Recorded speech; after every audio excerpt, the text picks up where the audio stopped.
Hello, and thank you for joining this OncLive TV peer exchange.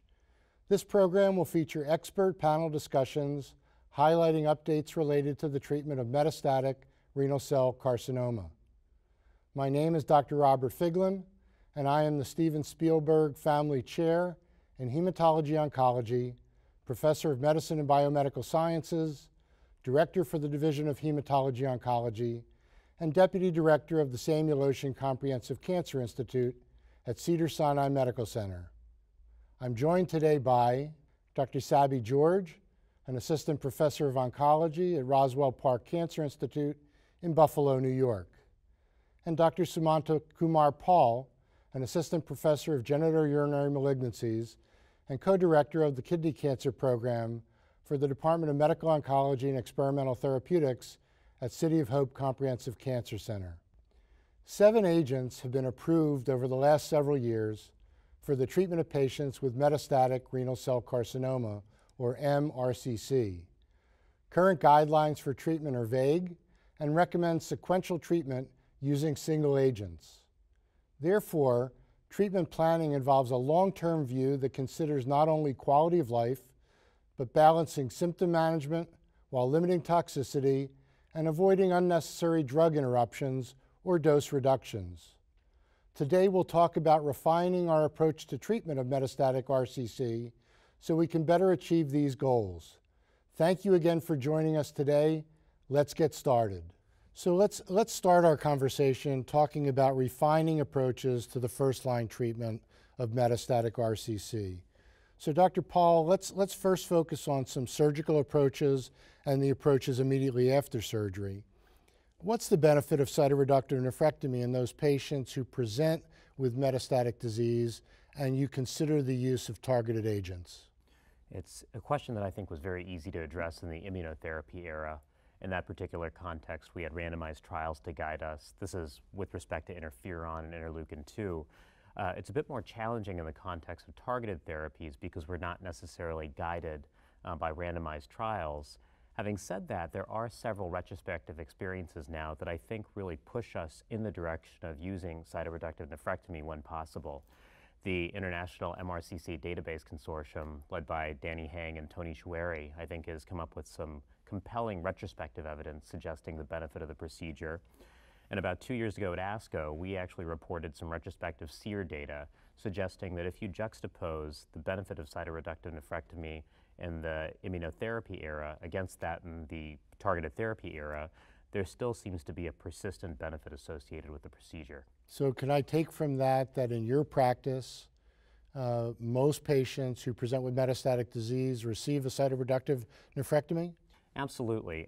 There's certainly a couple of conditions under which a nephrectomy is indicated regardless in the context of pain, any excessive bleeding, or perhaps perineoplastic syndromes.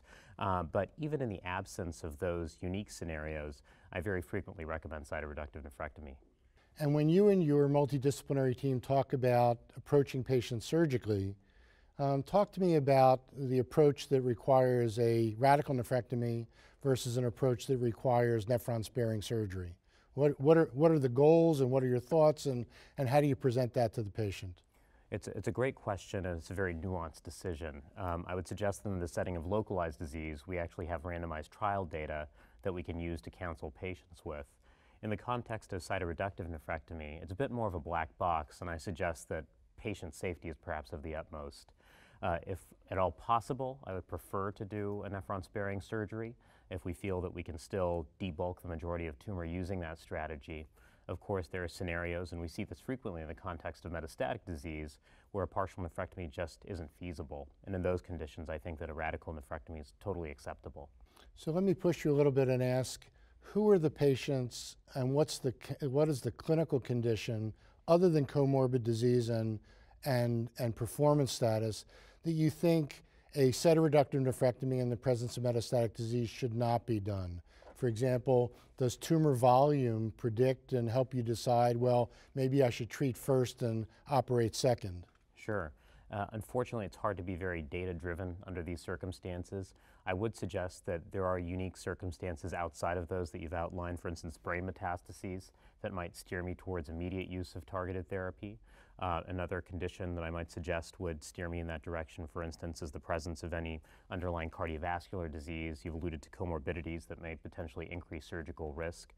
And finally, I think that clinical judgment is also necessary. If you have a patient with a evidently rapidly progressing tumor, those are the sorts of patients where targeted therapy may be of the utmost immediately. Again, that's a very nuanced decision and it needs to be made on a patient-by-patient basis. So we're at a time in kidney cancer's history where many of us have just heard the presentation by Dr. Haas with the first reports of the results of the ASSURE trial, something that we've been waiting for, not so much for patients with advanced disease, but locally advanced, non-metastatic kidney cancer. Can you summarize what that trial was trying to accomplish, what some of the preliminary results are, and how that might influence your practice? Absolutely. And so tomorrow here at ASCO GU, we're going to get some data from the ASSURE trial, which was a randomized phase 3 study in localized renal cell carcinoma comparing placebo, sunitinib, or sorafenib for a duration of 1 year. Based on presentation of this trial in previous years, we're already aware of a couple of things.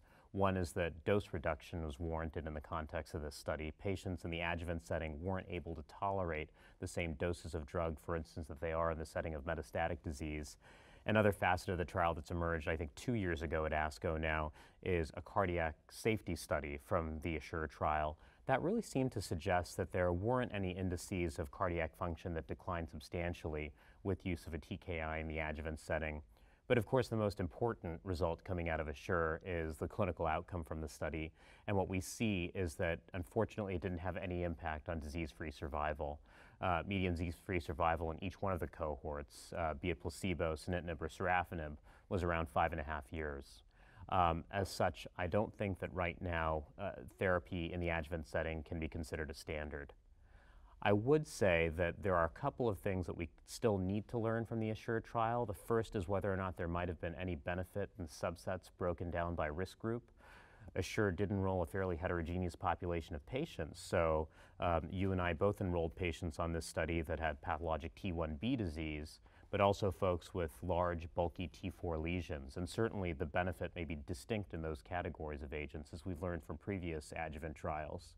In addition, there's been a big investment in the ASSURE trial that Naomi Haas has really worked hard to ensure with respect to biomarkers. And I think in the coming years, we're going to see a lot of those studies emerge. And I think it would just be fantastic if we identified a biomarker that predicted response in the adjuvant setting.